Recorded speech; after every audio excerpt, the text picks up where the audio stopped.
Hello बच्चों, आइए प्रश्न को देखते हैं। एक वृत्ताकार पथ के बाह्य और आंतरिक परिमापों का अनुपात 23:22 के बराबर दे रखा है। यदि पथ की चौड़ाई 5 मीटर है तो आंतरिक वृत्त का व्यास क्या होगा। और ये 4 विकल्प दे रखे हैं। चारों विकल्पों में जो सही विकल्प होने वाला है उसका चयन करना है। अब देखिए यहाँ पे हम लोग पहले मुख्य अवधारणा की चर्चा कर लेते हैं। मुख्य अवधारणा में वृत्त के बारे में कुछ चीजें हम लोग जान लेते हैं। देखिए पहली चीज, ये वृत्त की आकृति होती है। इसमें केंद्र से परिधि तक की जो दूरी होती है, मतलब कि ओए, जो वृत्त की त्रिज्या होती है, तो लिखते हैं वृत्त की त्रिज्या। इसको हम लोग ओए से यहाँ पे व्यक्त किया है और ये बराबर होती है आर के। अब इसी तरह वृत्त की परिधि के बारे में चर्चा कर लेते हैं। वृत्त की परिधि, ठीक है, इसको सी से निरूपित करने वाले हैं और ये बराबर होती है 2 गुणा में पाई गुणा में आर के। अब देखिए चलते हैं सवाल में। सवाल में जैसा हमें बोला है एक वृत्ताकार पथ है। वृत्ताकार पथ कैसे बनेगा, देखिए मान लो कि ये वृत्ताकार बाग है और इसके चारों तरफ एक और इस तरह से, मतलब कि दो संकेंद्रीय वृत्त अपने पास बने हुए हैं, तभी अपने पास ये वृत्ताकार पथ बनेगा। ठीक है, ये दोनों का केंद्र बराबर होगा और इसको बोल देते हैं हम लोग R1 और बड़े वाले को बोल देते हैं R2।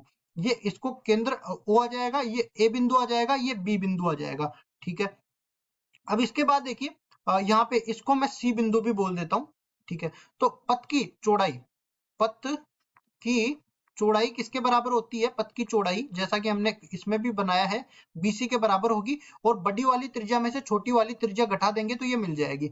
मतलब कि अपने को OB में से अगर मैं OC को घटा दूं, मतलब R2 में से अगर मैं R1 को घटा दूं तो मेरा काम हो जाएगा। ठीक है, अब ये किसके बराबर दे रखी है, देखो पथ की चौड़ाई 5 मीटर के बराबर दे रखी है।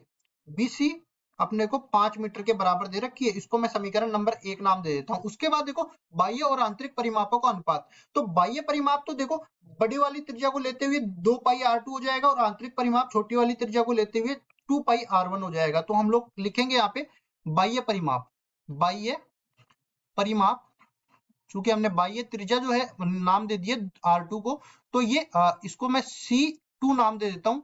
2 पाई R2 हो जाएगा और आंतरिक परिमाप जो है, आंतरिक परिमाप, इसको मैं C1 नाम दे देता हूं, जो कि हो जाएगा 2 पाई R1।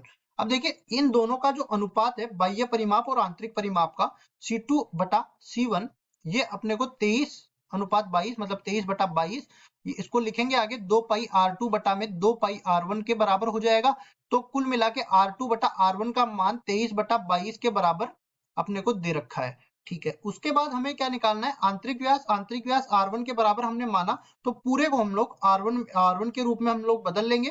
R2 बराबर हो जाएगा 23/22 R1। इसको मैं समीकरण नंबर 2 नाम दे देता हूं। अब देखो समीकरण 2 का मान समीकरण 1 में रख दूंगा, तो ये क्या बन जाएगा, इसको आगे बढ़ते हैं और सरल करते हैं।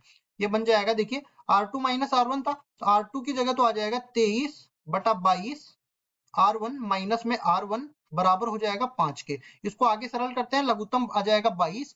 ठीक है, और कुल मिला के ऊपर तो 23 R1 और इससे 22 गुणा हो जाएगा R1 से, तो 22 R1 बराबर हो जाएगा 5 के। अब ऊपर तो बच गया R1 और ये 22 इससे जाके गुणा हो जाएगा, तो 22 पंजे 110, या इसको इस तरह से लिख देते हैं पहले तो 110 मीटर के बराबर आ गया। मतलब ये आंतरिक जो वृत्त है उसकी त्रिज्या आ गई। अब देखो हमें तो क्या चाहिए, आंतरिक वृत्त का व्यास। आंतरिक वृत्त का व्यास चाहिए ना, तो त्रिज्या का दुगना होता है व्यास। तो D1 बराबर में हो जाएगा 2 गुणा में R1 बराबर हो जाएगा 110 गुणा में 2, 220 मीटर के बराबर ये आ जाएगा। अब देख लेते हैं 220 मीटर कौन से विकल्प में दे रखा है, सी विकल्प में। सी विकल्प बिल्कुल सही उत्तर हो जाएगा। आशा करता हूँ ये सवाल आपको समझ में आया होगा। धन्यवाद।